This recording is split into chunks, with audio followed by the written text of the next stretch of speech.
A young couple, Aisha and Hassan, are moving into a new house. They are excited about their new home, but they are also a little bit nervous. They have heard rumors that the house is haunted.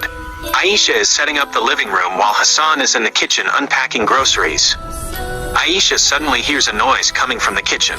She goes to investigate, but she doesn't see anything.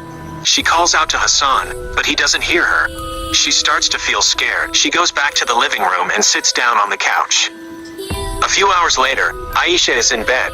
She is trying to sleep, but she can't stop thinking about the noise she heard earlier. She hears the noise again. This time, it is louder.